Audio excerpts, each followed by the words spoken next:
Now, Richard, Mm-hmm. I want to read this to you, and then I'd like you to try and answer it, all right? Okay. It's from Horizon Technology, Gary Hawkins, the director of Horizon up in Seattle. All right. I'd like to play the devil's advocate and state what many will quietly think so that Richard can counter those silent critics.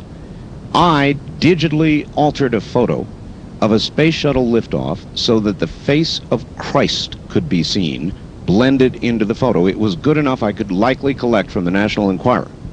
What can he say to the conspiratorialists who would say he's part of a scheme putting altered photos forward as real? The natural question, why would anyone go to the time and trouble? Several answers. One, for the same reason there are over 300 books on the Kennedy assassination, money. Two, for the Zephyr principle, which all governments know that the more falsehoods that people believe, the easier they are to manipulate. And three, as a diversion from other government projects. Please don't be mistaken, I'm a Hoagland fan. Well, the obvious counter to that is go get the data and look at the photographs yourself. And NASA gave out, see, the thing that's going to keep the system honest is NASA gave out so many free copies of the original that there's a lot of photos all over the world, not just the United States, but in Canada, in England, in France, in Germany, and Italy, and, you know, the Far East, the Near East, archives, museums, private, collections. We need to, with the Internet and with CNN and with global telecommunications, find those people who have original material, particularly if they have documented the source, and simply compare the various generations of pictures.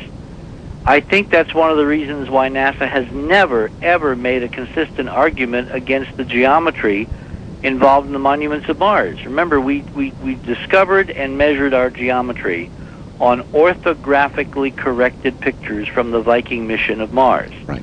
When we published that data at the NASA Lewis Research Center, when we laid it out in an invited presentation for NASA Lewis, I expected, at the very least, that somebody in NASA would make the measurements and claim they didn't work.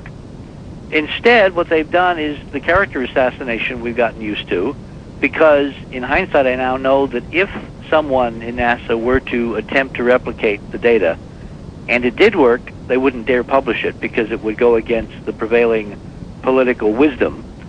And if they tried to alter the data to demonstrate, quote, it didn't work, they could always count on or be apprehensive of that someone somewhere in the world with an unaltered NASA Viking data set would come forth with a measurement that proved it did work, and then they would be caught in the cover-up.